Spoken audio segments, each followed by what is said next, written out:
மக்களே இந்த இடத்துல ட்ரூ மாக்கின்டர் தான் பண்ணது தப்பு தான் அப்படிங்கிறத உணர்ந்து டபிள்யூபிள்யூ அஃபீஷியல் கிட்ட மன்னிப்பு மட்டும் இல்லாமல் அவனுடைய ஃபைன் அமௌண்ட்டையும் கெட்ட போகிறான்.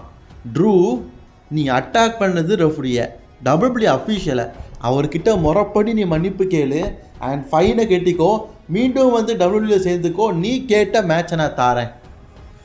எஸ், நீ சொன்னது சரிதான், நான் பண்ணது தப்பு. டபிள்யூபிள்யூவில் பதவியின் மேலே இருக்கிற ஒருத்தர் மேலே நான் கை வச்சிருக்க கூடாது. நான் வந்து அன்னைக்கு ரெஃப்ரியை அட்டாக் பண்ணதுக்காக மன்னிப்பை கேட்குறேன். அதே நேரத்தில் இந்தா என்னுடைய செக், இதில் என்னுடைய ஃபைன் அமௌண்ட் இருக்குது. அண்ட் நான் இப்போ உன்கிட்ட ஒரு விஷயம் சொல்லணும், ஜென்வலாக சொல்கிறேன். நான் வந்து டபிள்யூபிள்யூ பொறுப்பில் இருக்கிற ஒரு அதிகாரி மேலே, ரெஃப்ரி மேலே கை வச்சது தப்பு, என்ன நீ மன்னிச்சுக்கோ அப்படின்னு சொல்லிட்டு ரெஃப்ரி கிட்ட மன்னிப்பை கேட்டுட்டாருங்க ட்ரூ மாக்கின்டயர்.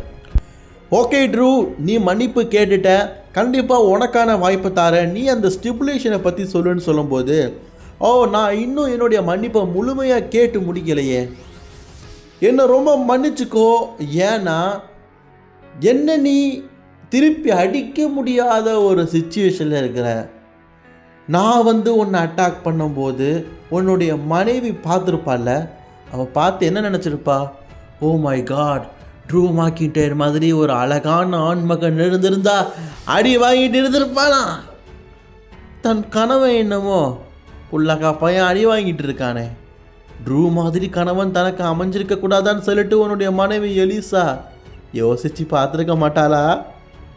ஸோ என்ன பண்ண, உன் உடம்புல தான் தெம்பு இல்லையே, உன்னுடைய குழந்தைகள் என்ன நினைக்கும்?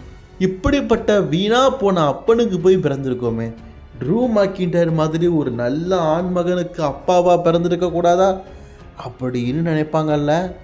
அவங்களுக்கு என்ன மாதிரி ஒரு அப்பா வேணும்னு சொல்லிட்டு ஆசைப்படுவாங்கல்ல. என்ன நான் சொல்லும்போது உனக்கு ஏதாவது கோபம் வருதா? கோபம் வருதுன்னா பரவாயில்ல, ஏன்னா உன் மனைவிக்கு என்ன மாதிரி ஒரு கணவன் கிடைக்காது, எப்படியோ நீ தான் அவனுக்கு கணவன் ஆயாச்சு, விதியை என்ன பண்ண முடியும்? உனக்கு கோபம் ரொம்ப வருதுன்னு நினைக்கிறேன், என்னை அடிக்கணும்னா இந்த இடத்துல அடிச்சுக்க, ஏன்னா நீ டபிள்யூபிள்யூ அஃபிஷியலில் உன்னை எதுவுமே பண்ண முடியாதுல்ல அப்படின்னு சொல்லும்போதே அந்த இடத்துக்கு கோடி ரோட்ஸ் வராரு.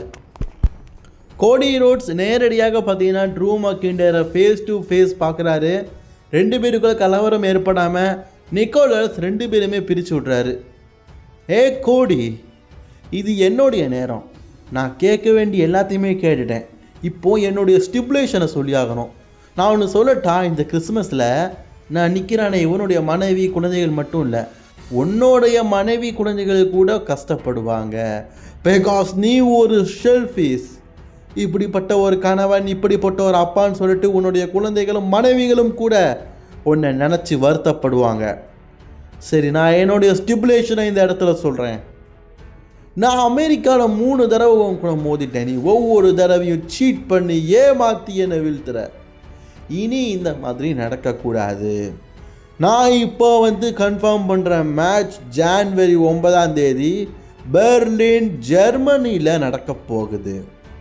இந்த மேட்ச் எப்படிப்பட்ட மேட்ச்னா, ஸ்டீல் ஸ்டேஜ் ஆஃப் ஹெல், 3 விதமான பரிமாணங்களை கொண்ட ஒரு நரக வேதனை.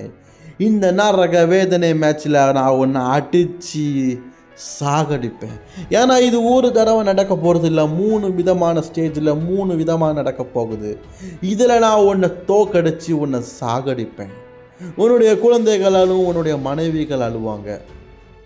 கோடி, நான் ஒரு விஷயம் சொல்லட்டா, இந்த மேட்ச்சில் நீ செத்ததுக்கு அப்புறமா உங்கள் அப்பனை போய் நான் கேட்டேன்னு சொல்லு அப்படின்னு சொல்லிட்டு கொஞ்சம் வார்த்தையை விட்டுட்டாரு. கோபத்தில் கோடி அடிக்க போய் ட்ரூ மாக்கின்டயர் கிளைமோரை போட்டு சாம்பியன்ஷிப்பை ரைஸ் பண்ணி ஜான்வரி 9 அப்படிங்கிறத மக்கள் மத்தியில் ஒரு மெசேஜாக கொடுத்துருக்காருங்க.